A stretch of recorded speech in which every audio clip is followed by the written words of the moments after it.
मिल गई हैं जो कि आपको भर कर के जमा करनी है। चलिए देखिए, मैं कक्षा 6वीं की बताने जा रही हूँ, जो कि अपना फर्स्ट चैप्टर है सामाजिक विज्ञान का। तो अभी चैनल को सब्सक्राइब नहीं किया तो चैनल को सब्सक्राइब ज़रूर कर लें, ताकि आने वाली जो भी वीडियो हो वो आप तक पहुँच जाए। चलिए देख लेते हैं, अपन सामाजिक विज्ञान का करना है। सामाजिक विज्ञान एडग्रेड अभ्यास पुस्तिका, जो कि अपना इतिहास का फर्स्ट चैप्टर है, प्रारंभिक कथन वाला। क्या, कब, कहाँ और कैसे, ये वाला अपन को चैप्टर करना है। इतिहास का है जो कि फर्स्ट वाला। चलिए देख लेते हैं। तो अध्याय का नाम क्या है? क्या, कब, कहाँ और कैसे। चलिए इसका पहला प्रश्न देख लेते हैं। इसका पहला प्रश्न क्या है? भारत में लगभग 8000 वर्ष पूर्व किन फसलों को उपजाना प्रारंभ कर दिया गया था? तो कौन सी फसलों को? गेहूं चावल को, कि बी नंबर गेहूं जौ को, कि गेहूं मक्का को, कि गेहूं राई को। तो इसमें आंसर अपना बी हो जाएगा, जो कि गेहूं जौ है ना। चलिए इसका उत्तर है गेहूं और जौ, बी नंबर का। इसमें बी टिक कर दीजिएगा। फिर प्रश्न नंबर दूसरे में, प्राचीन भारत में सामान्य जन द्वारा कौन सी भाषा सामान्य रूप से प्रयोग की जाती थी? तो कौन सी भाषा प्राचीन भारत में सामान्य रूप से प्रयोग की जाती थी? संस्कृत, की प्राकृत, की तमिल, की हिंदी। कौन सी? इसमें बी नंबर का प्राकृत हो जाएगा सही। चलिए तीसरा देख लेते हैं। तीसरे क्वेश्चन में क्या है? पांडुलिपियों, अभिलेखों तथा पुरातत्व से प्राप्त जानकारियों के लिए इतिहासकारों द्वारा किस शब्द का प्रयोग किया जाता था? तो किस शब्द का प्रयोग किया जाता था? स्रोत का। इसमें बी नंबर टिक कर दीजिएगा। इसमें बी नंबर है स्रोत। चलिए चौथा क्वेश्चन देख लेते हैं। चौथे क्वेश्चन में क्या है? इतिहास में कोई घटना यदि वर्तमान से लगभग 2700 वर्ष पहले हुई हो तो उसे किस तरह दर्शाया जाएगा? तो उसे किस तरह दर्शाया जाएगा? 2700 ई और पूर्व। ई और पूर्व का मतलब ईसा पूर्व है ना। इसमें सी नंबर का कर दीजिएगा, 2700 ईसा पूर्व। चलिए क्वेश्चन नंबर 5वां देख लेते हैं। क्वेश्चन नंबर 5वें में क्या है?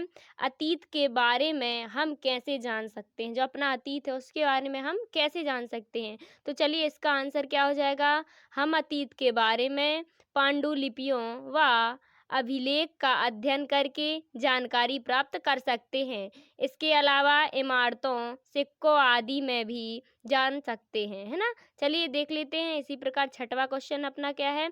हमें वर्तमान घटनाओं की जानकारी किन किन साधनों से प्राप्त होती है? तो चलिए कौन कौन से साधनों से प्राप्त होती हैं?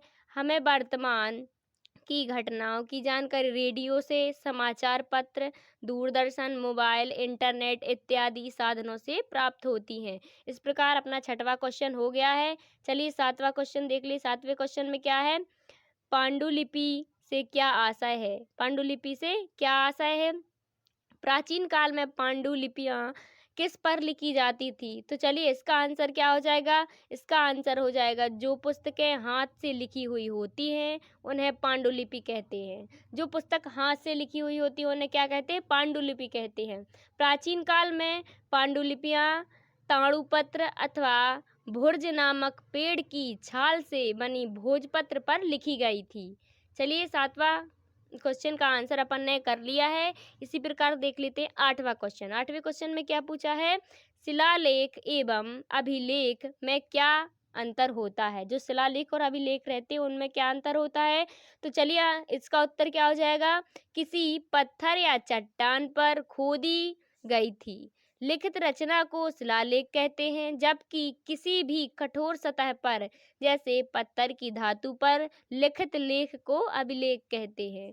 आठवां क्वेश्चन का आंसर हो गया है। चलिए इसी प्रकार नौवां क्वेश्चन देख लेते हैं। नौवें क्वेश्चन में क्या है?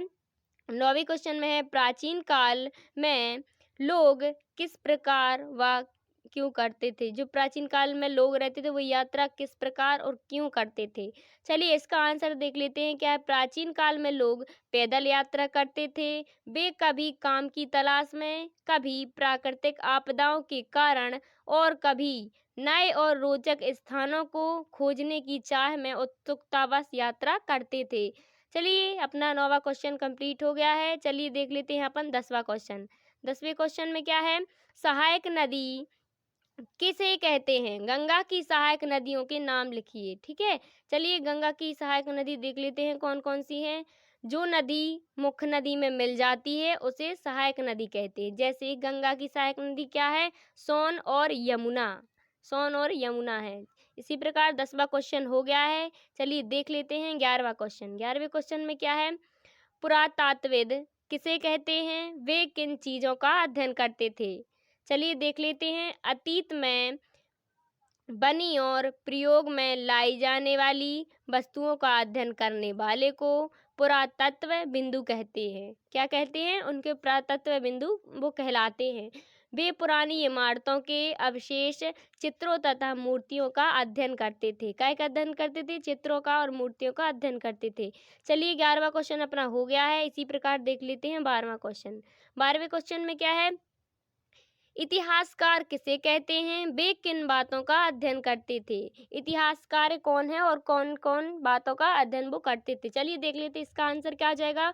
जो व्यक्ति अतीत का अध्ययन करता है वह इतिहासकार कहलाता है। जो अतीत का अध्ययन करता है वो क्या कहलाता है? इतिहास कहलाता है।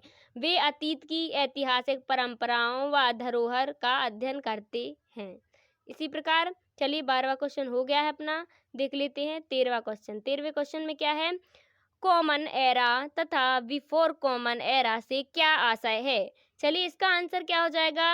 अंग्रेजी में बीसी का तात्पर्य बिफोर क्राइस्ट, एडी का एनो डार्विन, ईसी होता है। कभी कभी इसकी जगह सीई कॉमन एरा तथा बीसीई बिफोर कॉमन एरा होता है।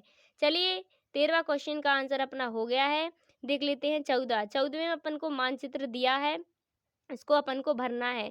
चलिए दिए गए रेखा मानचित्र को निम्नलिखित को दर्शाइए। ये अपन को 6 पॉइंट दिए गए हैं, ये अपन को इस मानचित्र के अंदर दर्शाने हैं। चलिए क्या क्या दिया है? गंगा नदी सहायक नदियां सहित ब्रह्मपुत्र नदी पूर्वी व पश्चिमी तट को दर्शाना है। सतपुड़ा व विंध्याचल पहाड़ियों को दर्शाना है। थार मरुस्थल गारो पहाड़ियों को दर्शाना। इसी प्रकार इन 6 को अपन को इस मानचित्र के अंदर दर्शाना है। चलिए देख लेते हैं अपन ने यहाँ पे गंगा नदी को दर्शा दिया है। यहाँ अपनी हो जाएगी गंगा नदी, है ना। फिर ये यहाँ पे यमुना नदी हो जाएगी, अपन का धार हो जाएगा। यहाँ ये विंध्याचल पर्वत हो जाएगा। यहाँ ब्रह्मपुत्र हो जाएगा। यहाँ गारो पहाड़ियाँ हो जाएंगी। इसी प्रकार पूर्वी तट यहाँ हो जाएगा, पश्चिमी तट इस साइड हो जाएगा। फिर यहाँ पे अपन को सतपुड़ा दर्शा देना है, यहाँ पे सोन नदी दर्शा देना है। चलिए इसी प्रकार अपन का जो फर्स्ट चैप्टर था वो कंप्लीट हो गया है। थैंक यू, धन्यवाद। मिलते हैं नेक्स्ट वीडियो में, तब तक के लिए थैंक यू। और अभी तक चैनल को सब्सक्राइब नहीं किया तो सब्सक्राइब जरूर कर लें, क्योंकि इसी चैनल पे आपको सारी पुस्तकें हैं जो आपको भरी मिल जाएंगी। प्लेलिस्ट बना दूंगी मैं, उसी पे सारी डाल दूंगी, तो आप देख लीजिएगा, है ना। थैंक यू, धन्यवाद। मिलते हैं नेक्स्ट वीडियो में, तब तक के लिए थैंक